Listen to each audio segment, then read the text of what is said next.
Hi, this is Flush, Chapter 18. The food coloring didn't show up as brightly in the sea as it did in the store bottles, but you could definitely see it. As Abby and I had hoped, the current and the wind were in our favor, transporting the dye down the shoreline in a shiny stream from Dusty Muleman's basin. Dad and Grandpa Bobby stood together on Thunder Beach, admiring the telltale trail of fuchsia. "I'm impressed," my father said. "This was your idea, Noah?" "Abby's too," I said. "All I did was pick out the color," she said. "That's not true. We were 50-50 partners the whole way." My grandfather slapped a hand on Dad's shoulder. "Payne, you and Donna really lucked out with these youngsters. They're true champs, both of them." "Most of the time," Dad said, shooting us a sideways glance. "You gotta admit," said Grandpa Bobby, "this is a whole lot neater than sinking the man's boat." "Yeah, Pop, thanks for bringing that up." Mom kept staring at the purplish slick in the shallows. Even though she was wearing sunglasses, we could tell she was upset. At first, I thought she was mad at Abby and me, but it turned out that she wasn't. She was mad at Dusty Muleman. "Unbelievable," she exploded finally. "How can a person do something like that? A father, for heaven's sake.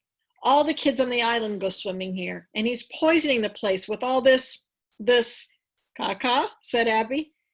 "Whatever," my mother fumed. "The man ought to be in jail. He's a menace to the public health." Dad has a long list of people that he says should be locked up for one thing or another, but this was the first time I'd ever heard Mom say that about anybody. My grandfather also was angered by what he saw, although he tried not to show it. "Jail's too good for the lowlife who did this," he said evenly, "but it's a start." Abby and I looked uneasily at each other. We'd seen Grandpa Bobby in action before. "Payne, you remember that big mutton fish I caught here?" he asked my father. "The 15-pounder?" "You bet I remember, only it was 14 pounds," Dad said. 14 even." "Sure? Anyways, it was a hell of a catch," said Grandpa Bobby. "That was back before they dropped fish traps all over the reefs. Back before certain creeps started dumping their crapola in the sea." There was a rumbly edge to his voice, like he was struggling to keep his temper under control. Mom said, "Don't worry, Pop. Someday, Dusty Muleman will get exactly what he deserves. People like him always do." This was her famous "what goes around comes around" theory. My grandfather obviously didn't buy it, although he was too polite to say so. He picked up a branch of driftwood and swept it back and forth through the stained water. "Somebody ought to notify the Coast Guard while the tide's right," he said. I didn't mention the phone call I'd made earlier at the house. As if on cue, a sound like a rolling drumbeat rose from the north. Abby said, "Listen, guys, you hear that?" Thwacka, thwacka, thwack, thwack, thwack. We all turned and looked up. "Over there," said Dad. "He has eyes like an osprey. The rest of us couldn't see a thing." After a while, my grandfather spotted it too and pointed where to look. At first, it was just a small fuzzy dot in the wide open blueness of the sky. But as the dot grew larger, it turned blaze orange and took on the shape of a helicopter. The drumbeat of the rotors became a loud, high-pitched whine as the chopper circled lower. On its belly, we could plainly read the words "Coast Guard." A side door rolled open, and a man in a dark jumpsuit leaned out. He was wearing a white crash helmet and aiming a camera down at the water, taking video of our amazing Fuchsia River. We waved at the Coast Guard man, but he was too busy to wave back. The helicopter gradually began to move, following the colorful current of evidence all the way up the beach, all the way to the marina where the Coral Queen was moored. There, the chopper hovered for a long, long time. Dusty Muleman was officially busted. Abby whooped and Grandpa Bobby clapped and I pumped a fist in the air. We headed home feeling hopeful and happy, though Dad and Mom weren't quite happy enough to forget about me and Abby sneaking out the night before. "By the way, you're both grounded," Mom informed us in the car. I signaled for Abby to stay cool, but she ignored me. "Grounded for how long?" she asked indignantly. "Indefinitely," Dad said, which was better than setting an exact number of days or weeks. From experience, I knew that an indefinite grounding could be negotiated favorably, if only Abby would quit whining. "It's not fair," my sister said. "In fact, it really bites." "Watch your mouth, young lady," Mom warned. "But we just saved Thunder Beach. Don't we get bonus points for that?" Grandpa Bobby said, "Abby, darling, it won't be so bad. Anyways, it's probably a smart idea for you and your brother to lay low for a while." and he was the family expert on laying low. I waited until we got back to the house before asking my parents to delay the starting date of our grounding. Just until tomorrow, I said, please. My father eyed me suspiciously. Why, you got big plans for this afternoon? I need to go thank Shelley. Me too, said Abby, scooting at my side. Dad left the decision to Mom, who drilled us with one of her "I'm not kidding" stares. You've got exactly 1 hour, she said, not a minute more. We dashed for our bikes, Abby calling over her shoulder, Grandpa Bobby, you better be here when we get back. My mother and father honestly care about each other, but they argue about plenty of stuff. Sometimes it seems silly to me and Abby, but other times it's really heavy. For instance, Mom was 99% serious about divorcing Dad if he didn't come home from jail and get his act together. I totally understood why she felt like that, and at the same time I could see the point he was trying to make by sinking the Coral Queen. But even when my parents are fighting, they don't actually fight. It's only sharp words back and forth, no fist or blunt objects. Unfortunately, some people really get carried away, as my sister and I were reminded when we showed up at Shelley's trailer. She was sitting on the steps, gazing off into the distance. She wore black jeans, a gray Gap t-shirt, and a blue trucker's cap turned backwards. In one hand was a sweaty bottle of beer, and in the other hand was a rake. Some of the tines were snapped off, and others were bent at sharp angles. It wasn't the sort of damage caused by normal everyday gardening. What's wrong? I asked. Love is a strange deal, I swear, she said. You want to come in? It's an awful mess, I'll be honest. We'll help you clean up, Abby offered. What kind of mess? I asked. Like nothing you ever saw before, Shelley said. Think you can handle it? After seeing the condition of the rake, I wasn't so sure. To stall, I asked her what had happened on the Coral Queen after I jumped overboard. She laughed.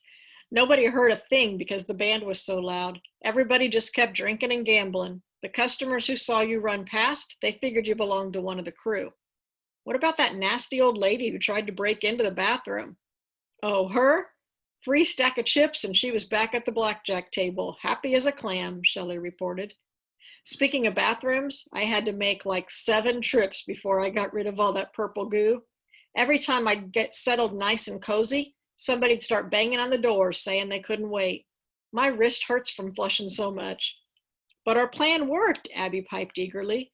Did you hear the helicopter fly over? That was the Coast Guard. We saw them taking video of the stain in the water. No kidding? Shelley looked pleased. She stood up, spinning the rake like a cheerleader's baton. Did Dusty say anything after the casino closed? I asked. Nah, he was a total basket case, Shelley said. There was some big fight on the docks, and Luno got his butt seriously whipped, is what I heard. One of the bouncers drove him to the hospital, and then the cops showed up asking what happened, but by then Dusty'd already split. The crew didn't know any different, so they waited until all the people were gone and pumped the holding tank straight into the basin, same as usual. I told Shelley she'd done a great job.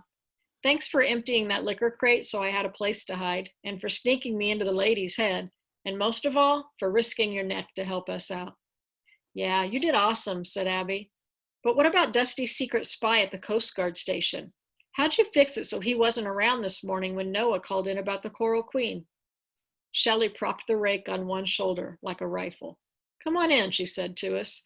But like I said, it's not a pretty picture. She wasn't kidding. Inside the trailer, it looked like a small bomb had exploded. Broken lamps, overturned furniture, dents and holes in the fake wood paneling. 2 rumpled men lay face down, one on the gross shag carpet, one on the gross moldy sofa. We couldn't see their faces, so it was hard to tell if they were dead or alive. The one on the floor was sopping wet and striped green with slime from the aquarium, which lay on its side, empty and cracked. Shelley used the rake handle to poke at the unconscious man on the sofa. You asked about Mr. Billy Babcock? Well, here he is. Billy Babcock made a low snuffling sound, but he didn't move. What'd you do to him? Abby asked. Nothing he didn't want done, Shelley replied with a snort. He spent about 2 hours yakking at my bar last night. I figured the only way to guarantee that he wouldn't be at work this morning was to bring him home with me, and we get the idea, I cut in, not wanting Abby to hear the R-rated details. That's cool, Noah. Watching out for your little sister, Shelley said. But don't worry, I was a perfect lady. I invited Billy over for one of my high octane cocktails, maybe two. All we did was hold hands on the couch until he got tired of telling me how gorgeous and wonderful I was. Then he keeled over and went nighty-night. So who's the other guy? I pointed at the soggy heap on the floor. You don't recognize him? Shelley chuckled again. Using the business end of the rake, she snagged the man's ooze-covered shirt and rolled him onto his back. When I saw that pasty, sunken face, I was completely blown away. Well, who is it? My sister asked impatiently. That's Lice Peeking, I said. In person. Shelley unhooked the rake from his shirt. I told you love's a strange deal. Is he alive? Abby asked. More or less, Shelley replied. You guys want a Coke? We sat at the dinette and listened to her story. It was a good one. After my father had gone to jail and started spouting off about the Coral Queen, Dusty Muleman had gotten nervous. He'd made a list of everyone besides Dad who knew the truth about the pollution scam, and he had sent Luno to warn each person to keep quiet or else. The goon hadn't murdered Lice Peeking, as Shelley had thought, but he had scared the bodily fluids out of him. When Luno showed up at the trailer, Lice naturally assumed that Dusty had found out about his secret deal with Dad, the bonefish skiff in exchange for Lice's testimony. So as soon as Luno left, Lice swiped Shelley's Jeep and drove full speed for the mainland. True to form, he forgot to fill the gas tank. When it was empty, he simply parked the truck and took off on foot. But what about the bloodstains on the seat? I asked. Shelley shook her head sheepishly. Ketchup, she said. The slob was pigging out on Big Macs and fries for 40 miles. Abby said, why'd he come back? Did he run out of money or something? You're a very sharp young lady. Yeah, he ran out of money, Shelley said. But that's not why he came back with the keys. See, he missed me. Deep down in his heart, he truly did. I cringed when my sister asked, how can you possibly believe that? Because the man knew for a fact what would happen if I ever laid eyes on him again.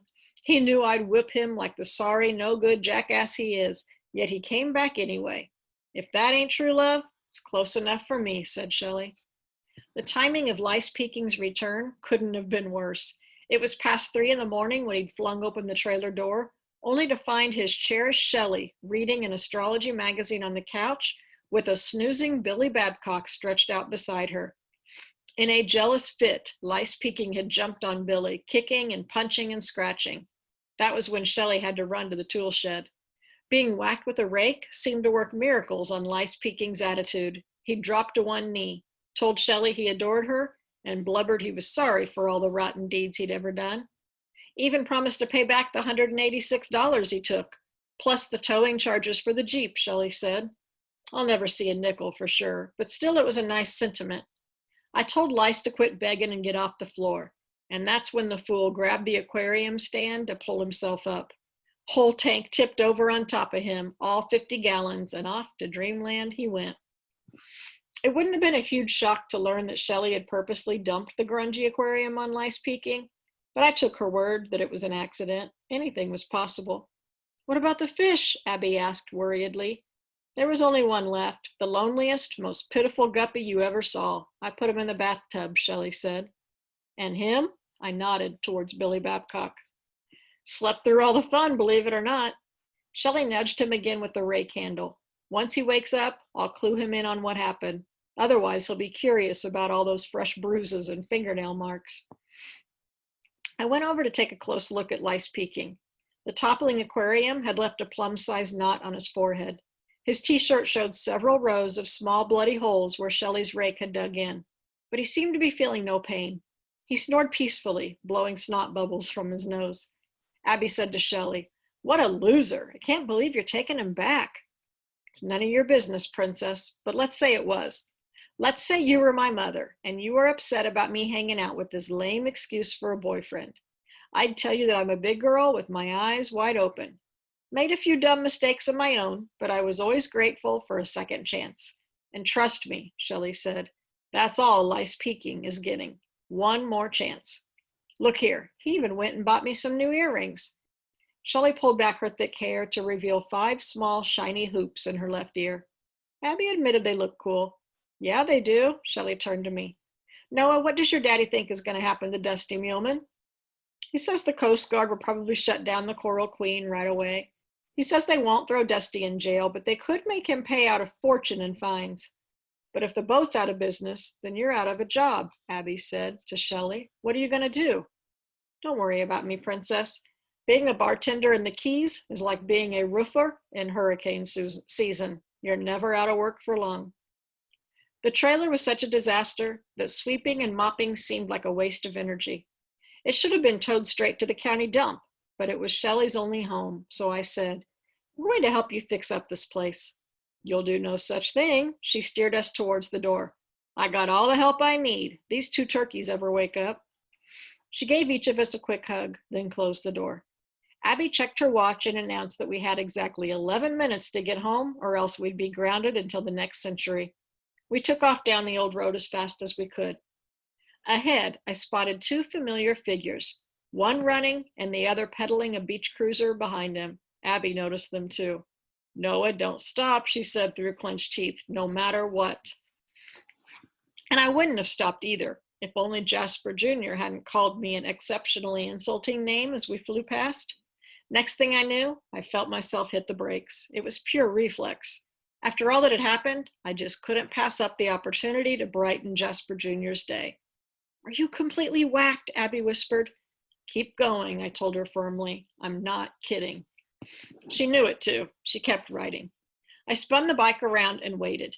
Jasper Jr. was on the beach cruiser, and Bull was jogging to keep up, beat-faced and sweating buckets. Where are you guys going? I asked pleasantly. To the marina, maybe? To have a chat with the Coast Guard? Jasper Jr. hopped off the bike and let it fall.